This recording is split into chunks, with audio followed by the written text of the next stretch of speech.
देखिए 9.17 क्या कहता है, क्वेश्चन को ध्यान से पढ़िएगा। एक फिगर दिया हुआ है, कहते हैं एक figure shows a cross section of light pipe made of glass fibre of refractive index 1.68।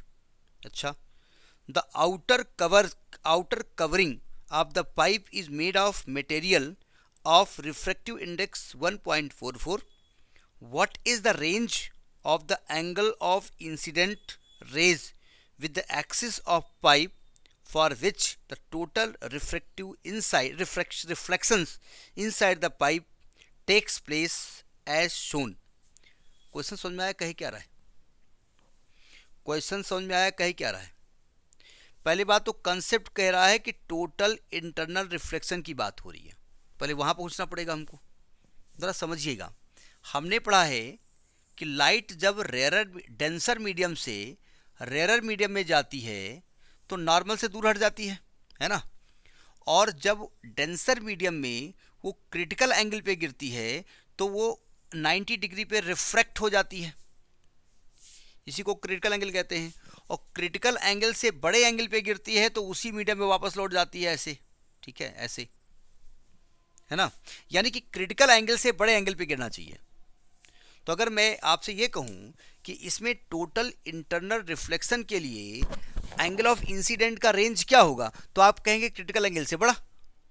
अगर क्रिटिकल एंगल मान लिया 31 डिग्री है तो आप कहेंगे इससे बड़ा कोई भी एंगल हो चलेगा।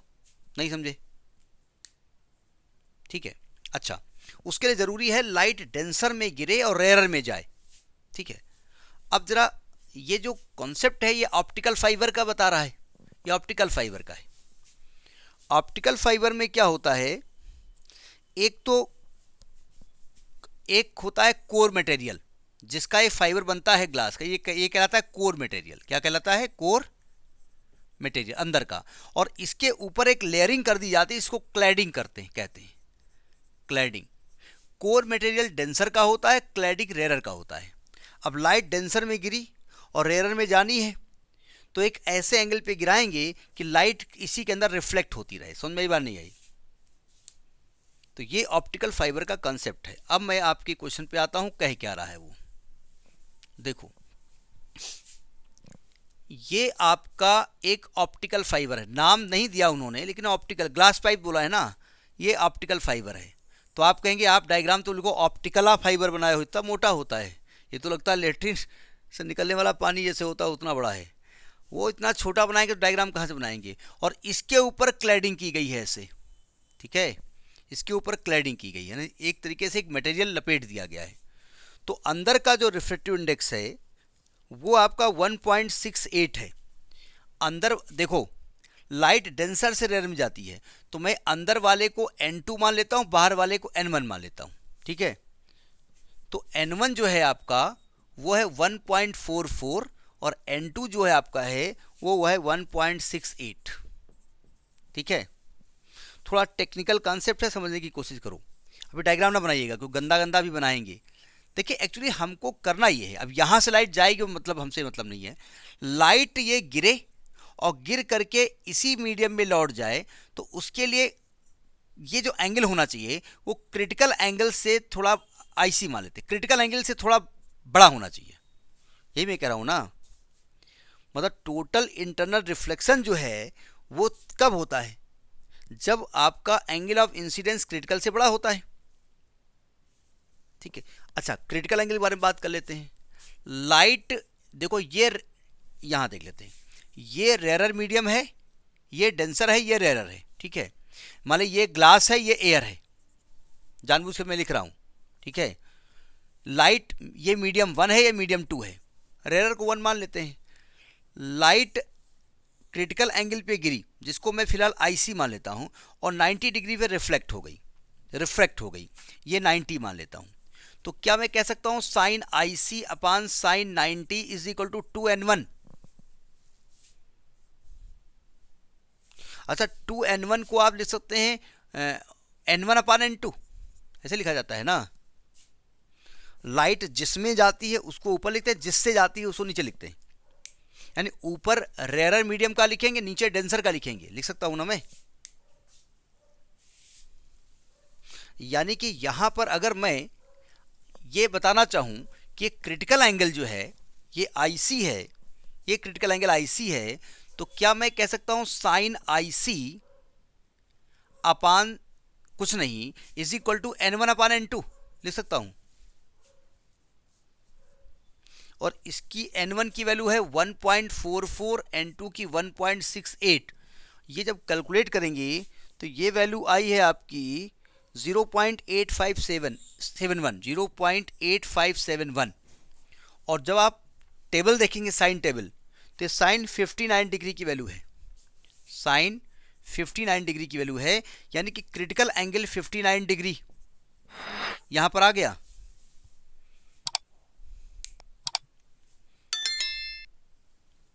सही कह रहा हूं ना मैं? अब जरा रब कर दें इसको, यानी मुझे ये मालूम हो गया कि जो आपका सरफेस दिया है उसके लिए क्रिटिकल एंगल 59 डिग्री है। Critical angle, critical angle. अच्छा ये बताइए, राइटिंग बड़ी गंदी है, ये एंगल ऑफ इंसिडेंस कितना होना चाहिए? क्रिटिकल एंगल है उससे बड़ा,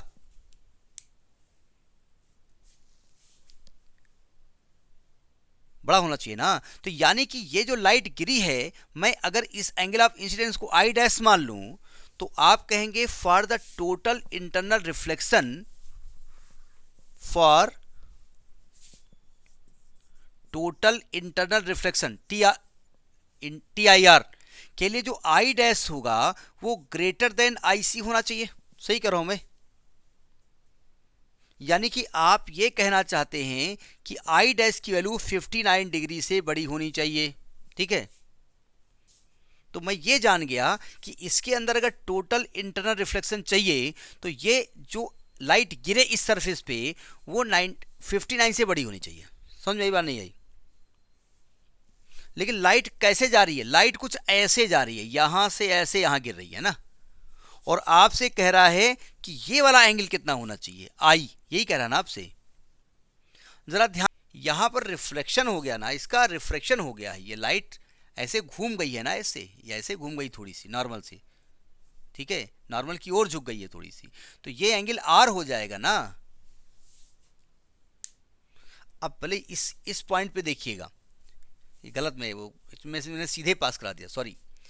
ये भाई यहाँ पर एयर है और यहाँ पर इंडेक्स 1.68 है ना, तो लाइट एयर से 1.68 में जा रही है, तो यहाँ पर ए पॉइंट पर जब रिफ्लेक्ट करेंगे, यानी जब लाइट कहाँ से कहाँ जाएगी, light goes from air to, एक मिनट,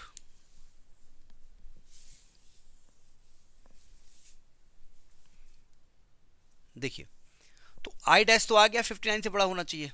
ठीक है, अब देखो लाइट यहां से गिरी तो लाइट एयर से जाएगी और ये ग्लास के अंदर घुसी तो ये नॉर्मल की ओर झुक जाएगी ना, ऐसे झुक जाएगी। ठीक है, यानी ये एंगल मान लेते हैं, ये एंगल R है, ये वाला एंगल नॉर्मल हमने ये वाला खींचा है, ये नॉर्मल है, ये नॉर्मल खींचा हमने। ठीक है, तो यहां पर रिफ्लेक्शन हो रहा है ना इस पॉइंट पर, ए पॉइंट पर, तो इसको कैसे लिखेंगे? Sine I upon sine R is equal to, light air से ग्लास में जा रही है तो इसको 1.68 लिख सकते हैं। साइन I, अच्छा चला R का मान निकाल लेते हैं, पहले R का मान तो निकाल लेते हैं। तो sine I is equal to 1.68 into sine R, इसको क्वेश्चन नंबर 1 डाल दो, डाल दिया। अब जरा ये ट्रायंगल देखो ABO दिख रहा है, in triangle ABO R I dash और का सम 90 डिग्री है भाई, ये राइट एंगल ट्रायंगल है ना, ये 90 डिग्री है, तो I डैश प्लस R का मान 90 है ना, तो R की वैल्यू 90 माइनस I डैश हो जाएगी। अच्छा ये I डैश की 59 डिग्री मिनिमम वैल्यू है ना, तो अगर ये, यानी मैं क्या कह सकता हूँ, ये I डैश की मिनिमम वैल्यू है, ये 59 डिग्री से बड़ी, उससे कम नहीं हो सकती। तो अगर I डैश मिनिमम होगी, तो अब अगर यहां रखेंगे 59 डिग्री, तो क्या मैं कह सकता हूं R की वैल्यू यहां मैक्सिमम होगी 90 माइनस 59, 31 डिग्री, यानी R की मैक्सिमम वैल्यू क्या हो सकती है? 39 डिग्री। ठीक है, 31 डिग्री। बात समझ आ रही नहीं आ रही है? अच्छा ये नोट कर लिया ना, अच्छा, जब आर का मान मैक्सिमम होगा तो आई का मान मैक्सिमम होगा कि मिनिमम होगा? देखो, sine I upon sine R constant होता है, स्नेल का नियम कहता है। यानी आर बढ़ेगा तो आई को भी बढ़ाना पड़ेगा आपको। तो अगर आर को मैक्सिमम बता रहे हो तो आई भी मैक्सिमम होगा। तो यानी कि अगर हम यहां पर रिफ्लेक्शन का रूल लगा दें तो आएगा sine I max upon sine R max is equal to 1.68 होगा ना।